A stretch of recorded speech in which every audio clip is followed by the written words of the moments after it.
ഭീഷണിപ്പെടുത്തി ഇത്തരത്തിലുള്ള തുടർ നടപടികളിൽ നിന്നും പിന്തിരിപ്പിക്കുകയും ചെയ്യുന്നത് അങ്ങേയറ്റം തന്നെ പ്രതിഷേധാർഹമാണ്, വളരെ ഗൗരവമായ വിഷയമാണ്. മുതിർന്ന നേതാക്കന്മാരുടെ നേതൃത്വത്തിലാണ് അവർക്കെതിരെ ആക്രമണം അഴിച്ചുവിടാൻ വേണ്ടിയുള്ള ഗൂഢാലോചനയും അതിൻ്റെ തുടർന്നുള്ള പ്രവർത്തനങ്ങളും നടന്നത്. എൻഫോഴ്സ്മെൻറ്റ് ഡയറക്ടറേറ്റിൻ്റെ കാറ് പോകുമ്പോൾ അതിനെ തടഞ്ഞു നിർത്തി ചുടുകല്ലെറിയുന്നതൊക്കെ തന്നെ വളരെ വ്യക്തമായിട്ട് മാധ്യമങ്ങളിലൊക്കെ വന്ന ചിത്രമാണ്. അവരെയൊന്നും തന്നെ പ്രതി ചേർക്കുവാൻ അറസ്റ്റ് ചെയ്യാനും തയ്യാറായിട്ടില്ല.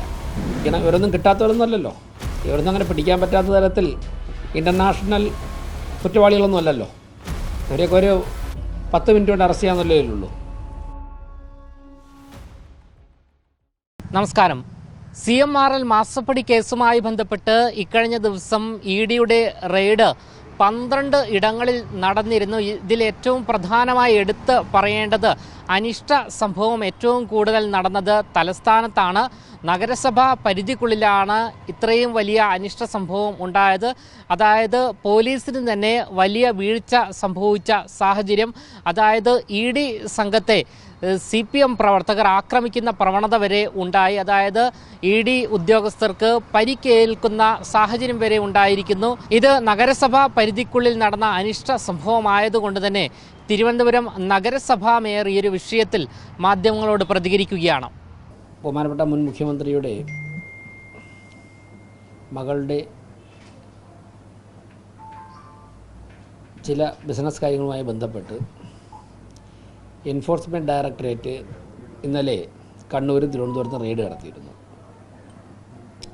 നമുക്കറിയാം, ഇത്തരത്തിലേക്കുള്ള കേസുകൾ വരുമ്പോഴേക്കും പരിശോധനകൾ നടക്കുന്നത് സ്വാഭാവികമാണ്. കഴിഞ്ഞ തവണ ഇങ്ങനെയുള്ള പരിശോധനയൊക്കെ മുൻ ഗവൺമെൻറ് സമയത്തൊക്കെ നടന്നപ്പോഴേക്കും അങ്ങനെയുള്ള പരിശോധനകൾ ആവശ്യമായ ഘട്ടത്തിൽ വേണ്ടിവരും എന്നൊക്കെ തന്നെയാണ് ബഹുമാനപ്പെട്ട മുഖ്യമന്ത്രി നിലപാട് സ്വീകരിച്ചിട്ടുള്ളത്.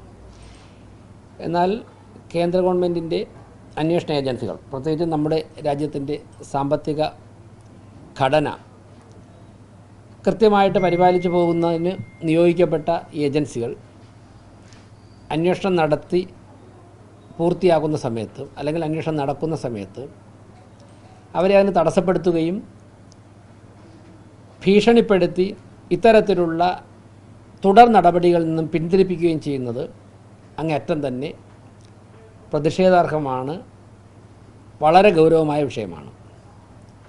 സ്ത്രീകളടങ്ങുന്ന കേന്ദ്രസേനയുടെ ഉദ്യോഗസ്ഥർ, അതോടൊപ്പം തന്നെ എൻഫോഴ്സ്മെൻറ്റ് ഡയറക്ടറേറ്റിൻ്റെ ഉദ്യോഗസ്ഥരൊക്കെ തന്നെ ബഹുമാനപ്പെട്ട മുൻ മുഖ്യമന്ത്രി ഇപ്പോൾ താമസിക്കുന്ന വീട്ടിൽ നിന്നും പോയ സമയത്ത് മുതിർന്ന നേതാക്കന്മാരുടെ നേതൃത്വത്തിലാണ് അവർക്കെതിരെ ആക്രമണം അഴിച്ചുവിടാൻ വേണ്ടിയുള്ള ഗൂഢാലോചനയും അതിൻ്റെ തുടർന്നുള്ള പ്രവർത്തനങ്ങളും നടന്നത്. തിരുവനന്തപുരത്തെ അറിയപ്പെടുന്ന കുപ്രസിദ്ധരായ ക്രിമിനൽ സംഘം പലരും അതിന് നേതൃത്വം കൊടുത്തിട്ടുണ്ട്. ഇന്ന് പോലീസ് ചിലരെ അറസ്റ്റ് ചെയ്തിട്ടുണ്ട്, പക്ഷേ അതിലപ്പുറം ആൾക്കാരെ പങ്കെടുത്തിട്ടുണ്ട്. നമുക്കറിയാം, അതിൽ ഫോട്ടോയൊക്കെ കണ്ടു കഴിഞ്ഞാൽ എൻഫോഴ്സ്മെൻറ്റ് ഡയറക്ടറേറ്റിൻ്റെ കാറ് പോകുമ്പോൾ അതിനെ തടഞ്ഞു നിർത്തി ചുടുകല്ലെറിയുന്നതൊക്കെ തന്നെ വളരെ വ്യക്തമായിട്ട് മാധ്യമങ്ങളിലൊക്കെ വന്ന ചിത്രമാണ്. അവരെയൊന്നും തന്നെ പ്രതി ചേർക്കുവാൻ അറസ്റ്റ് ചെയ്യാനും തയ്യാറായിട്ടില്ല. അപ്പോൾ ഇത് രാജ്യത്തിൻ്റെ തന്നെ വളർച്ചയ്ക്ക് വലിയൊരു തടസ്സമാണ്. അങ്ങനെയാണെങ്കിൽ ഇനിയിപ്പോൾ ക്രമക്കേട് കാണിക്കുന്നവരെയൊന്നും അന്വേഷണ ഏജൻസികൾക്ക് ചോദ്യം ചെയ്യാൻ പറ്റാത്ത അവസ്ഥയിലേക്ക് വരും. നിരപരാധികളാണെന്നുണ്ടെങ്കിൽ അവർക്ക് അവരുമായി ബന്ധപ്പെട്ട കാര്യങ്ങൾ കോടതി മുമ്പാകെ ബോധ്യപ്പെടുത്താം, ED അന്വേഷണ ഉദ്യോഗസ്ഥന്മാരുടെ മുൻപാകെ ബോധ്യപ്പെടുത്താം. അപ്പോൾ ശക്തമായ നടപടി പോലീസ് സ്വീകരിക്കണം. ഇപ്പോൾ പറയുന്ന പ്രതിപട്ടികയിൽ പറയുന്നവരോ അല്ലെങ്കിൽ അറസ്റ്റ് ചെയ്യപ്പെട്ടവരോ ഒന്നും മാത്രമല്ല, അല്ലെങ്കിൽ തിരുവനന്തപുരം ഉൾപ്പെടെ പല സ്ഥലങ്ങളും വീണ്ടും കൂടുതൽ സംഘർഷഭരിതമാകാനുള്ള സാധ്യതയുണ്ട്.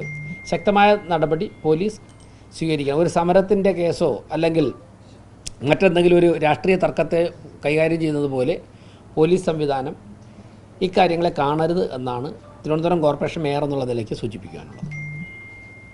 അടിയന്തരമായിട്ട് ഇവരെ കണ്ടുപിടിക്കണം. ഇവരൊന്നും കിട്ടാത്തവരൊന്നുമല്ലല്ലോ, ഇവരൊന്നും അങ്ങനെ പിടിക്കാൻ പറ്റാത്ത തരത്തിൽ ഇൻ്റർനാഷണൽ കുറ്റവാളികളൊന്നും അല്ലല്ലോ.